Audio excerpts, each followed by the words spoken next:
Dear student, I am Sanjay Kumar from Sardar Singh Convent Inter College, Mahmudabad, Sitapur, lecturer Geography।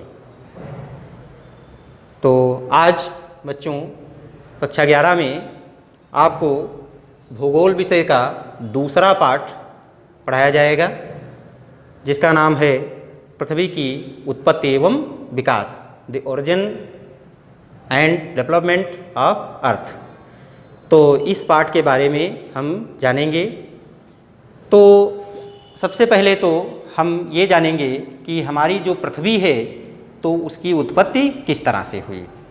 तो हमारी पृथ्वी की उत्पत्ति से संबंधित दो प्रकार के मत प्रचलित हैं, और उन दो मतों में पहला जो है वो है हमारा धार्मिक मत, और दूसरा जो है वो है वैज्ञानिक मत। तो धार्मिक मत के अनुसार जो कहा गया है, तो उसके अनुसार बताया जाता है कि हमारी जो पृथ्वी थी तो इसको एक राक्षस था, तो वो इसको चुरा ले गया था और इसको समुद्र में ले जाकर के उसने छिपा दिया था, और ऐसी जगह पर छिपाया था कि वहाँ अन्य कोई नहीं जा सकता था, क्योंकि बहुत ही बताया जाता है कि बहुत ही गंदी जगह थी वो, तो इसलिए वहाँ जा नहीं सकता था कोई। तो फिर उस समय पृथ्वी का उद्धार करने के लिए भगवान विष्णु जो थे तो उन्होंने 12 अवतार, अर्थात सिर जो था वो सुअर का था और बाकी शरीर जो था वो एक मनुष्य का था। तो वो रूप धारण करके वे गए, क्योंकि गंदगी वाली चीज़ों पर सुअर ही जा सकता है, तो इसलिए वो उसका वेश बना करके वहाँ गए, और उन्होंने फिर उस राक्षस का वध किया और उस पृथ्वी को उन्होंने मुक्त किया उससे। तो इस तरह से कहा जाता है कि हमारी पृथ्वी का जो है उत्पत्ति हुई थी हमारी पृथ्वी की। और वैज्ञानिक मत के अनुसार ये कहा जाता है कि भाई हमारे ब्रह्मांड में एक विशालकाय आकाशीय पिंड तैर रहा था, किसी कारणवश एक दूसरा आकाशीय पिंड उससे टकराया और वो टकराने के फलस्वरूप कई खंडों में टूट गया। तो वही उसके जो टूटे हुए भाग थे वही सब ग्रह, उपग्रह ये सब बने, और जो विशालकाय जो खंड था वो सूर्य बना, और वो सब उसी के चारों ओर घूमने लगे। तो ये दो मत जो हैं, ये तो मान्यता के अनुसार ये मत जो हैं ये प्रचलित हैं, और इनको हम लोग इस तरह से जानते हैं। लेकिन जो सही चीज है कि पृथ्वी की उत्पत्ति किस तरह से हुई, जो वैज्ञानिकों ने सिद्ध किया है, तो उस चीज को हम इस किताब में जानेंगे कि वैज्ञानिकों ने आखिर फिर इसको कैसे सिद्ध किया कि हमारी पृथ्वी की उत्पत्ति किस तरह से हुई है। तो उसमें आइए देख लेते हैं कि पहला जो चरण है इसमें, तो प्रथम जो चरण रहा है तो इसको हम देखते हैं। तो इसमें कहा गया है कि पृथ्वी की उत्पत्ति के संबंध में विभिन्न जो दार्शनिक या वैज्ञानिक रहे हैं, उन्होंने अपने अपने अनुसार जो है पृथ्वी की उत्पत्ति से संबंधित उन्होंने मत प्रचलित किए हैं। तो उनमें से सबसे प्रसिद्ध और हम ये कह सकते हैं कि लोकप्रिय जो सबसे मत है वो है एक जर्मन दार्शनिक थे, इनका नाम था इमैनुअल कांट। यहाँ हम देख लेते हैं, इनका नाम था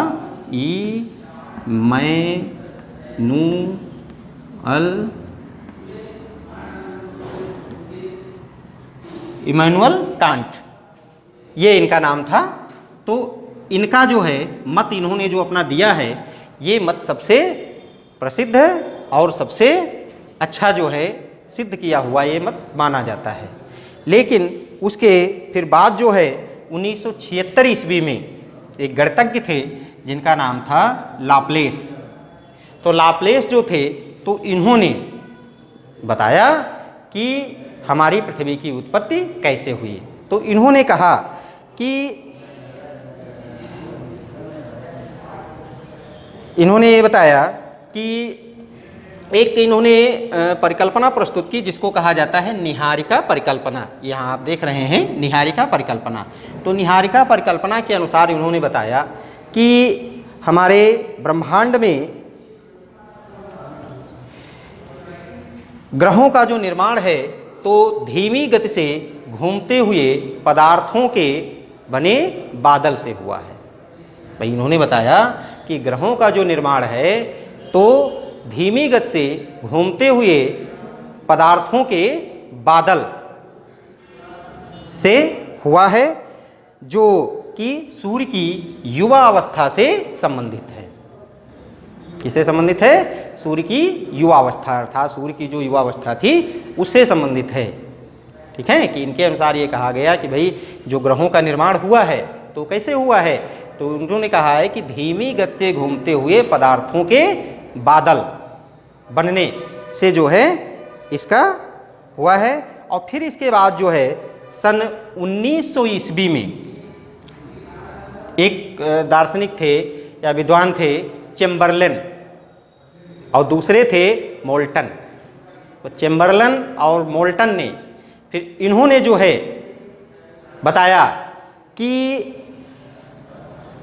ब्रह्मांड में एक अन्य भ्रमणशील तारा, ठीक है, ब्रह्मांड में एक अन्य भ्रमणशील तारा सूर्य के पास से गुजरा। ब्रह्मांड में जो सूर्य हमारा था तो इसी के पास से होकर के एक दूसरा जो तारा था वो उसी के पास से होकर के गुजरा।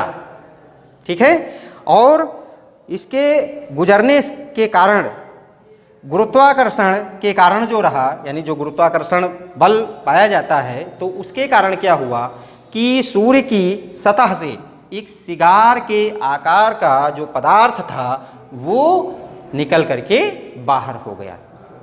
ठीक है, जैसे मान लीजिए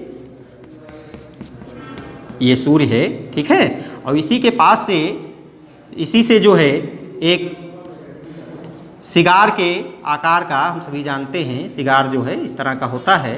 ठीक है, तो इस तरह का जो है एक पदार्थ जो है सिगार के आकार का, तो ये सूर्य से निकल करके अलग हो गया।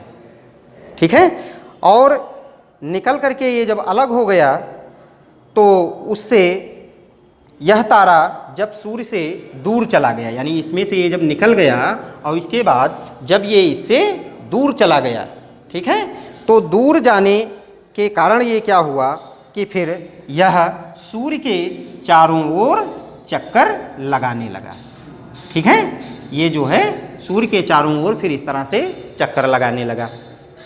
ठीक है, कि कहा क्या गया है इसमें कि सूर्य की सतह से एक सिगार के आकार का जो पदार्थ था वो बाहर निकला। ठीक है, और इसके बाद जब यह सूर्य से की सतह से काफी दूर हो गया, तो दूर होने के फलस्वरूप फिर क्या हुआ कि ये फिर सूर्य के चारों ओर धीरे धीरे करके चक्कर लगाने लगा। ठीक है, यही धीरे धीरे संघनित होकर ग्रहों के रूप में बदल गया, और फिर यही जो एक पदार्थों का ये यहाँ पर जो पदार्थ था यही फिर बाद में धीरे धीरे संघनित होकर के, यानी जो है कठोर होकर के या ठोस होकर के, फिर यही धीरे धीरे करके ग्रहों में बदल गया। पहले सर जेम्स जीन्स और बाद में सर हॉरोल्ड जेफरी ने इस मत का समर्थन किया था।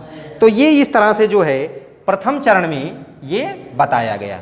ठीक है, तो फिर से देख लेते हैं प्रथम चरण में जो मुख्य चीजें जो रहीं तो वो क्या बताई गई। जैसे निहारिका परिकल्पना जो थी तो वो डॉक्टर लाप्लेस ने 1976 में प्रस्तुत की, और इन्होंने क्या बताया, इन्होंने बताया कि ग्रहों का निर्माण धीमी गति से घूमते हुए पदार्थों के बादल से हुआ, जो कि सूर्य की प्रारंभिक अवस्था से संबंधित थे।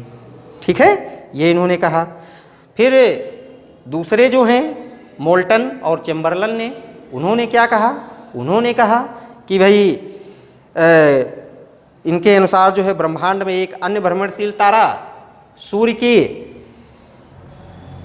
के पास से गुजरा, और इसके फलस्वरूप तारे के गुरुत्वाकर्षण से सूर्य सतह से सिगार के आकार का जो एक पदार्थ था वो बाहर निकला, और जब यही पदार्थ सूर्य से दूर हो गया तो फिर बाद में ये सूर्य के चारों ओर चक्कर लगाने लगा। ठीक है, समय बीतने के साथ साथ यह धीरे धीरे कठोर होता चला गया और उसके बाद यह ग्रह में परिवर्तित हो गया। ठीक, तो इस तरह से जो है ये पृथ्वी की या ग्रहों की उत्पत्ति हुई। ठीक, तो ये जो है आपका प्रथम चरण जो है इसमें बताया गया।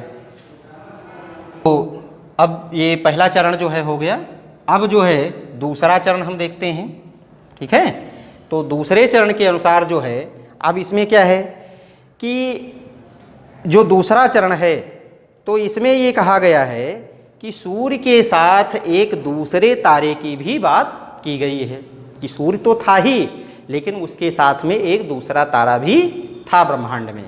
ठीक है, तो ये जो है कहा गया है। तो इसमें जो दूसरे तारे के होने की जो बात जो है स्वीकार की गई है इसमें, तो इसको नाम दे दिया गया द्वैतारक सिद्धांत, इसका नाम दे दिया गया। ठीक है, क्या नाम दे दिया गया?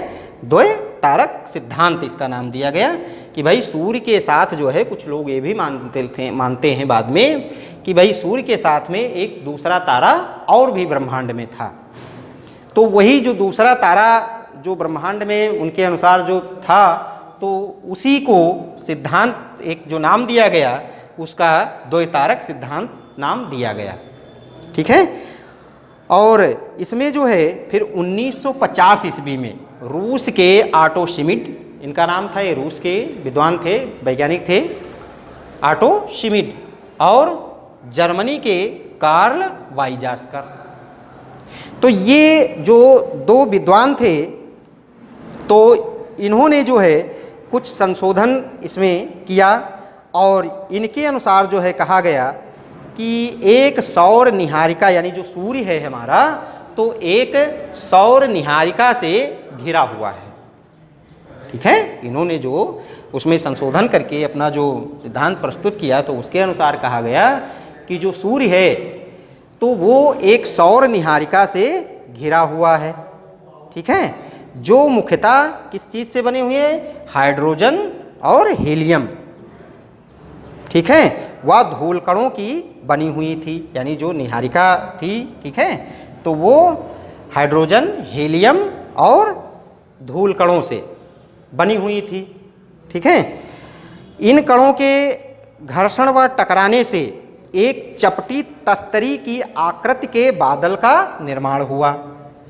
ठीक है, तो यही जो कण थे, तो इन कणों के टकराने से, आपस में जब टकराए तो क्या हुआ कि एक चपटी तस्तरी की आकृति के बादल का निर्माण हुआ।